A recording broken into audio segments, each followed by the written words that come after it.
Oke, balik lagi di Sandi Sasongko Interview. Kali ini saya bersama juragan muda dari Purbalingga, bos knalpot Purbalingga. Siapa yang nggak tahu NRC Racing Concept? Ya, pemiliknya. Mas, kenalin mas. Ya, mas. Ya. Mas, siapa ini? Biar para netizen tahu siapa Oke. itu pemilik NRC. Saya memperkenalkan diri, nama saya Muhammad Yunanda. Yunanda. Biasa dipanggil Nanda atau Norek. Wis, Oke. kenapa ya? Istilah Norek itu apa? Berawal dari apa nih? Maksudnya kan mandan jauh berbeda loh dari nama asli. Oh, Norek itu awalnya itu saya bergelut di dunia apa namanya kontes itu, Oh, body contest. oh ini cocok. Jadi saya terkenal di luar itu dengan sebutan Norek. Oh, siap. Oh, balik maning apa namanya? Knalpotnya mas. Aku takon-takon tentang dunia perkenalpotan. NRC itu berdiri tahun berapa? NRC berdiri tahun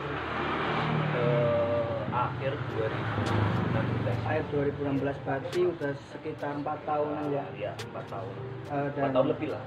Dan sekarang itu udah berapa karyawan yang ada di NRC? Alhamdulillah setiap tahun itu naik mas karyawan bertambah terus. Sekarang punya Total karyawan kami ada 70. 70. Ada produksi kecil yang di Purbalingga yang masuk ke NRC juga. Ada juga. Berarti Ya, terutama juga saudara-saudara saya. Saudara-saudara. Ya, tetap. Berarti hampir sekitar berapa? Kalau di total jumlah 100 saja. Kira-kira enggak paling 20 ya. Mantap. Duluan, ya. Berarti sekitar total sekitar 80. Oh, umur berapa ini, Mas? Saya alhamdulillah masih umur 23. Iya. Untuk para netizen 23 udah punya sekitar 80 karyawan. Mantap banget. Ya perlu dicontoh ya untuk para generasi saling muda. belajar ya mas. Mantap. Mungkin sedikit apa ya informasi buat para yang ingin berwirausaha, apa namanya, untuk jadi sebuah pengusaha itu harus bagaimana loh mas? Ya kan ya sedikit apa ya ilmu buat para penonton kita loh mas. Yang penting nomor 1 kita jangan gengsi. Jangan gengsi. Nomor 1 itu. Kalau kita gengsi yang terlalu besar, kita akan melakukan apapun kan jadi apa? Minder loh. Minder. Contoh misal. Contoh. Saya itu dulu sebelum saya produksi saya itu apa ngerewangi ramane loh. Oh. Jadi kuli loh mas. Emang benar-benar merintis dari nol ya, Mas? Bener-bener dari nol mas. Jadi saya itu pulang sekolah mas, SMK itu saya ngerewangi ramane. Bener-bener jadi kuli, saya belajar dari situ gimana supaya apa pembuatan knalpot itu seperti apa ya. Setelah jadi kuli dan pada akhirnya buka usaha sendiri dengan berapa karyawan mas waktu itu? Awal mula. Awal mula itu saya itu punya motor mas. Punya motor. Iya, alhamdulillah itu hasil sendiri. Saya punya motor, saya jual. Dari hasil penjualan motor itu saya membeli alat-alat. Alhamdulillah dari dulu sih dari awal usaha nggak utang, dan murni hasil dari sendiri. Dan saya dulu juga pas waktu SMA kan saya onlinean loh mas. Onlinean. Onlinean sendiri. Jadi saya dari situ nabung buat apa namanya memperkomplit alat. Iya. Berarti berdirinya NRC itu berawal dari seorang Mas Nanda yang jadi pedagang online, terus ngumpul duit, Iya. buka usaha cewek, Iya betul. dan pada akhirnya ya inilah ya. Iya.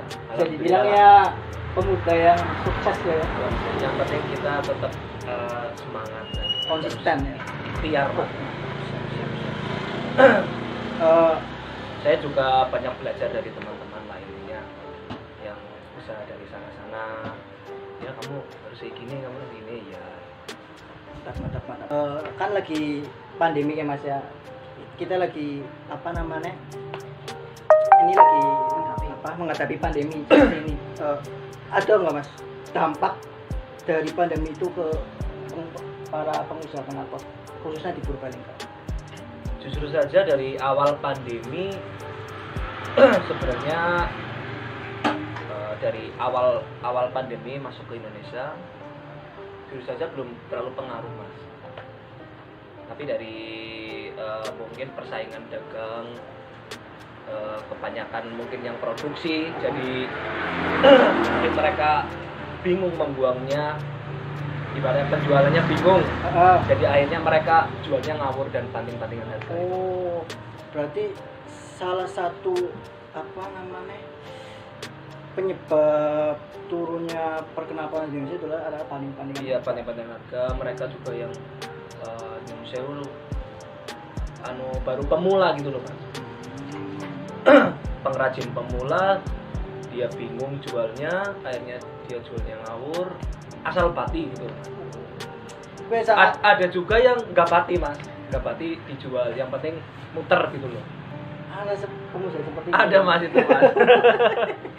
Ya, tanggapannya kok, tanggapannya mas ada kayak kok pengusaha cilik sing asal negatif gitu. Ya menurut aku mending nggak usah produksi. Tindakan keras. Loh, itu yang daripada merusak. Betul sih mas.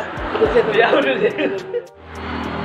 Oke mas, kita kan tadi menyinggung sedikit tentang para produsen kecil yang katanya Mas Hendra itu penyebab dari adanya perang harga di penabur Purbalingga.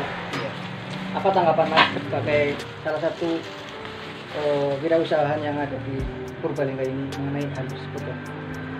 Ya, khususnya sih juga untuk pengrajin yang besar-besar di Purbalingga ya. Saya kepengen sih kita semua harus gabung.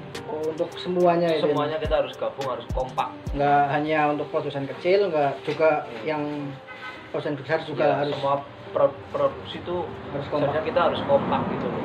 Kompak itu dalam artian apa menurut Mas Nandi? Ya nomor satu kita kompak dengan harga, dengan penjualannya. Intinya yang sekarang saya tahu kan harga di online itu sangat merusak juga.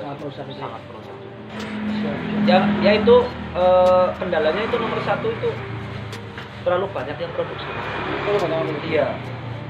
Jadi akhirnya itu mereka bingung jualnya, akhirnya jualnya murah. Asal babi. Kadang juga orang babi.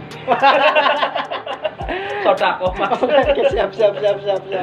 Padahal untuk kos atau biaya untuk produksi knalpot itu agak sedikit mahal juga. Agak sedikit mahal mas. Terus juga sekarang tambah kesini itu bahan naik terus. Bahan naik tapi knalpot turun. Kayak jomplang banget ya tuh. Gaya banget. Itu sangat aneh. Karena orang berdagang kan harus nyari untung. Kenapa kita malah nyarinya rugi? Mungkin nyari pertama. Berkat di bulan Ramadan. Tentang rahasia-rahasia yang sekarang mulai marak di Indonesia, rahasia-rahasia knalpot bising, itu menurut Mas sebagai pengusaha itu sangat berdampak nggak Mas tentang peraturan pemerintah tersebut yang melarang penggunaan knalpot untuk motor? Oh ya, kalau itu jujur ya Mas, itu sangat berpengaruh Mas, berdampak besar bagi terutama produksi dan sales juga. Kalau untuk produksi itu apa aja Mas? Maksudnya apakah omset menurun atau ada dampak yang paling buruk itu Mas? Omsetnya kita menurun drastis Mas. Drastis. Yang paling itu lagi karyawan kami juga ada yang sebagian saya libur. Itu sangat merugikan orang banyak. Kalau boleh tahu itu Mas, omset itu menurun sampai berapa persen? Kita nggak usah diterangkan, cuma persentase aja. Persentase aja. Ya untuk kondisi seperti ini semakin minggu itu semakin menurun terus Mas. Ada sampai setengah atau setengah, bisa dikatakan lebih. Sudah 40%. Kalau masih bisa bertahan pun sudah bagus. Mereka sudah ya beberapa produksi yang lain mungkin ada udah yang nggak produksi lagi. Oh, karena adanya peraturan itu, Iya, bahkan ada yang sampai bener-bener bener-bener bangkrut. bangkrut, gulung tikar. Mereka Berarti, udah nggak bisa produksi lagi. berarti sangat itu ya Mas, sangat apa namanya? Berdampak sekali untuk Berdampak para sekali. pengusaha knalpot di Purbalingga ya Mas. Kondisi seperti ini juga mau lebaran, kita juga mau Ya. nanggung THR. Aduh. Karena di Purbalingga itu setahu saya hampir bisa dikatakanlah 50% banyak yang hidupnya itu bergantung pada dunia perknalpotan ini ya Mas. Iya, Ya? di hampir 50% Mas. Jadi kalau misalkan kondisinya seperti ini terus, nanti jadi banyak pengangguran. Iya pasti. Ya. Pengangguran nanti juga banyak kejahatan. 82 orang sekarang paling saya batasi 25 sampai 30 saja. Itu yang diliburkan. Diliburkan. Tapi nanti kita supaya mereka nggak terlalu libur, nggak terlalu lama, kita buat shift loh. Oh iya. Berarti tetap apa ya namanya ya? Tetap produksi, Tetap cuman mereka dijadwal ganti-gantian Kerjanya gitu loh ya. Mas. Daripada nggak kerja sama sekali, saya harap sih kondisinya membaik seperti semula lagi, karena kita juga menampung karyawan banyak, mereka pun juga punya keluarga juga yang perlu Kasih makan lah ya. makan lah intinya. Berarti kalau saya boleh menyimpulkan, mungkin pemerintah itu harus ikut andil dalam hal ini, karena banyak sekali loh banyak sekali yang terlibat di knalpot ini loh. Satu pertanyaan terakhir untuk Mas Nanda ini, apa sih harapan Mas Nanda untuk dunia perknalpotan ini loh Mas? Harapan saya ada dua, khususnya untuk pemerintah, tolonglah agar supaya membuat kebijakan yang lebih mendukung usaha perknalpotan di Purbalingga, juga daerah lain. Banyak sekali masyarakat yang menggantungkan hidupnya di usaha knalpot, baik dari hulu sampai hilir, dari suplai bahan baku, produksi sampai ke pemasaran barang di dalam negeri maupun di luar. Tolonglah untuk pemerintah Supaya lebih memperhatikan supaya lebih memperhatikan para IKM di knalpot di Purbalingga ini. Iya. Dan yang kedua, kepada sesama rekan usaha knalpot agar lebih kompak dan solid gitu loh Mas, dalam biar saling lancar dan keberlangsungan usaha perknalpotan. Jangan sampai merusak kualitas dan jangan sampai merusak harga Mas. Kita bersaing secara sehat gitu loh Mas. Itu harapan saya Mas. Ada dua harapan saya. Terima kasih Mas. Jadi itu adalah harapan dari pengusaha knalpot di Purbalingga. Saya yakin semua para pengusaha knalpot berpikiran sama seperti Mas Anda ini. Sebenarnya kita itu cuma miskomunikasi aja Mas. Oh, miskomunikasi. Kurang komunikasi sesama produksi dan yang lain-lain. Pesan saya itu jangan sampai kita diadu domba lah. Intinya kan banyak loh Mas yang di luar sana, misal ini aku dapat harga segini, ini aku dapat harga segini dari ini si A si B. Akhirnya menimbulkan perang ya. Nah, seharusnya kita harus Saling. komunikasi Mas antara produksi. Kamu sebenarnya jualnya berapa? Dan kamu jualnya berapa? Kalau misalkan kita satu lubang gitu, harus bisa kita samakan harganya Mas.